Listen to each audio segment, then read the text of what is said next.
The African Union has suspended a debate on whether to withdraw Israel's accreditation, avoiding a vote that risks creating an unprecedented rift in the 55-nation member bloc. The relationship with Israel is a rare point of contention for a body that values consensus with powerful member states, notably the Republic of South Africa, loudly protesting a decision last July by the African Union Commission chairperson Moussa Faki Mahamat to accept Israel's accreditation to the bloc as an observer status member.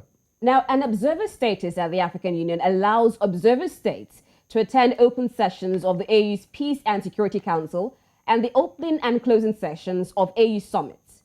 Observers are also given limited access to AU documents and may be invited by the Commission chairperson to take part in meetings and make statements. They cannot vote.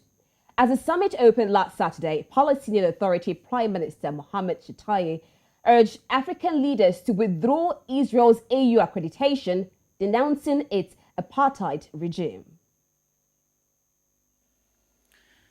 Your Excellencies, I'm sorry to report to you that the situation of the Palestinian people has only grown more precarious. A few days ago, Amnesty International published a report confirming that Israel is not only guilty for denying Palestinians our human rights, but that Israel is also committing the most grave crimes, the crime of apartheid. Israel should never be rewarded for its violation and for the apartheid regime it does impose on the Palestinian people. As an entity, Israel has progressed from extremism to militarism to colonial expansion. This must stop. We call for the withdrawal and objection of Israeli observer status at the African Union. We believe that granting Israel observer status at the African Union is undeserved reward. This actually a reward that encourages Israel to continue violating international treaties, breaching all agreements with us. To discuss this conversation, we will be speaking to Roshan Dadoo, coordinator of the South African BDS Coalition, and Jeenah, the executive director at Afro-Middle Center in Johannesburg, South Africa. One welcome to you both to the conversation. Thank you very much. I'd like to start with Roshan. What was your reaction to the African Union's suspension of the debate in Israel's observer member status, and they've pushed it to the next summit in 2023? Well, as the member of the South African BDS coalition, which is also part of the Pan-African Palestine Network, we were extremely disappointed and in fact outraged yet again that the decision has not been rescinded, firstly, and secondly, that the confusion that was brought about by lobbying on the part of Israel, so that in fact the decision that was made in the morning by the evening had changed, so that the committee was still accepted, that we had thought was a good thing, a committee of 3 countries in favor of the accreditation and 3 against. Of course, South Africa, Algeria and Nigeria are amongst those other 3 that opposing the accreditation of Israel, but that Israel could lobby and put pressure on countries. And we know that countries, even Senegal, has signed recently, the president, now the AU chair and chair of this committee, a huge military deal with Israel. So you can see that the whole matter has not been dealt with in a way that's in accordance with the Constitutive Act of the African Union or the African Charter on Human and People's Rights, both of which clearly commit the African Union to fighting colonialism, settler colonialism, racism, and indeed Zionism. Okay, now Naeem, we saw the AU suspending the debate till next year, and as Roshan clearly said, she called it quite disappointing. Now, the AU Commission chairperson, Moussa Faki Mahamat, defended the decision to give Israel observer status, calling it an instrument in the service of peace. So Naeem, does Mahamat have the right to unilaterally grant Israel an observer status? So the AU Commission Chair does have the power in terms of AU procedures to grant accreditation to non-African states. This is a power that he or she does have. However, in considering whether to grant such accreditation, it is required by AU procedures and regulations that the AU Commission Chair needs to consider the AU Constitutive Act, the African Charter on Human and People's Rights, as Roshan Dadoo pointed out, as well as the known views and opinions of member states. So the argument by countries such as Algeria, South Africa, Namibia, and Nigeria is that in fact this wasn't done. That in fact the fact that Israel runs foul of numerous provisions of the AU Constitutive Act, as well as of the African Charter, particularly, I mean, the Charter calls on African states to fight against Zionism, which is the political ideology of the Israeli state. The fact that Israel runs foul of these, as well as the fact that Moussa Faki Mohammed knows that there are a number of member states that oppose Israel's accreditation, that should have given him cause to pause and not to simply do the kind of procedural thing of granting the accreditation.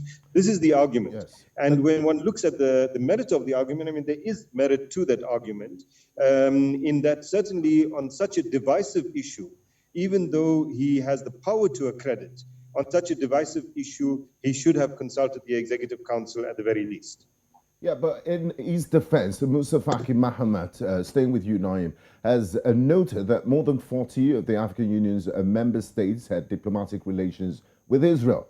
So this suggested that they might not perhaps or should not object to Israel's similarly having diplomatic relations with the African Union. Do you agree with this reasoning? If you have diplomatic relations with a country, does it necessarily imply that you also support the country in having an observer status at the African Union? No, it doesn't. I mean, it's clear, except for Algeria, the other three states, that are most loudly objecting, all have diplomatic relations with Israel. But all three are insisting that their bilateral relations with Israel does not mean that they support Israel's accreditation to the continental body, that they are two different things. Also, we know that in the case of South Africa, for example, that while South Africa hosts an Israeli embassy, which Moussa Faki Mohammed kind of pointed to in a bit of an insulting way in his comment, while South Africa hosts an Israeli embassy, the South African embassy in Tel Aviv over the past few years has been in the process of being downgraded as per the resolution of the ruling party. We have not had an ambassador there for almost 8 years. I think the highest official in the embassy is a first secretary, and there's procedures in place to downgrade that even further. So for him to point to the fact that 40 odd countries, so almost 2/3 of member states have diplomatic relations, is really it's kind of disingenuous, but it's also opportunistic to try and make his point and attack the opposition. Okay, Roshan, over to you now. You've heard the defense now of the AU chairperson. But in an open letter, the BNC called on all AU member states to reject Israel's request for observer status without hesitation. Now, seeing the defense of Mohammed, he said about more than 40 of the AU members, 55 member states had diplomatic relations with Israel. He also said that it was an instrument of peace to have Israel, to give Israel an observer status. Why is your organization opposed to Israel's status as an observer in the AU? Well, firstly, as has been mentioned, in the very week that Amnesty International, the third major human rights organization, along with Human Rights Watch and the Israeli human rights organization B'Tselem, published a report that clearly evidences in 280 pages exactly how Israel practices the crime of apartheid. And apartheid is a crime against humanity. And this is not just Amnesty saying this off the top of its head, or Palestine solidarity activists saying it's an apartheid state. The evidence is there. Even Israelis, the former one of the former senior members of the government there, the judiciary, has also said, in fact, yes, it does commit the crime of apartheid, and that the crime of apartheid as a crime against humanity ought to be punished in the same way that South Africa under apartheid was. So as Palestine solidarity activists in the continent, we hope that countries will stop diplomatic relations with Israel altogether. All of the countries that do have diplomatic relations, and I saw today that Nigeria has just welcomed a new Israeli ambassador who is also accredited to ECOWAS. Now, how do we have an apartheid state sending new ambassadors accredited to our regional and sub-regional bodies when it's a country that's clearly committing the crime of apartheid, a crime in international law? That is increasingly being acknowledged by governments, by people around the world. So I think that's one point. The second point is how on earth an apartheid state could contribute towards peace, when in fact, I mentioned the fact that the Senegalese president had signed a large military deal just recently. What Israel is doing in the continent is selling weapons, selling spyware that, Pegasus, as the NSO company, has even been banned in the US, but we know it's being bought by governments on our continent. And in fact, these things are used against us. If you look at the coups that are taking place more rapidly now again in the continent, it's not a coincidence that it coincides with Israel's push into the continent and its lobbying, bribery, and corrupt deals it does with authoritarian leaders in our continent. Now, I'd like to bring in Naim here.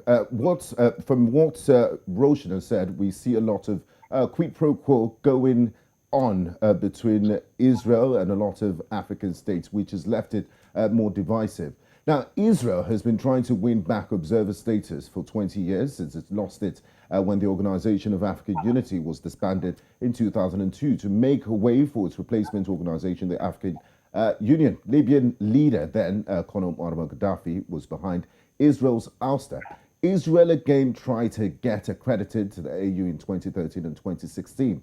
So my question to you, Naim, is this. Why is Israel so desperate to get an observer status in the AU? What's in it for Israel? Firstly, I think we must be careful about kind of dumping the whole issue onto one person or one country. Certainly the Israelis would like to do that. So Israel not being accredited when the AU was formed was, not just because of Gaddafi, but there was a whole groundswell against it. Similarly, in the other two bids that it made, and currently, the Israelis would like to dump the whole thing on South Africa, for example, yes. When we know that South Africa is one of a group of countries that's opposing it. Why do they want to get into the AU? There's a few reasons for this. One is that with all of the kinds of relations that are developing that Roshan has pointed out, being on the continental body or being accredited to the continental body helps to take that even further. Secondly, that while accredited non-African states don't have access to closed meetings of the AU, they do have the kind of access that Rita pointed out earlier on, opening and closing sessions of these big meetings, certain documents, if they are approved by the AU Commission chair, etc., etc. But I think more importantly, that they have access to the corridors when summits and executive council meetings are taking place. And a lot of the lobbying at the AU happens in the corridors, not in the closed meetings. Having access to that is a huge thing. And finally, that Israel has been trying literally for decades to break the kind of block vote that Africa has in multilateral fora like the UN General Assembly, where, for example, if there was a resolution that comes up condemning Israeli apartheid or Israeli settlements, both of which are illegal under international law, usually Africa would vote as a bloc. Israel has been trying for decades, as I say, to break that block so that you don't have 53 or 54 now votes against it.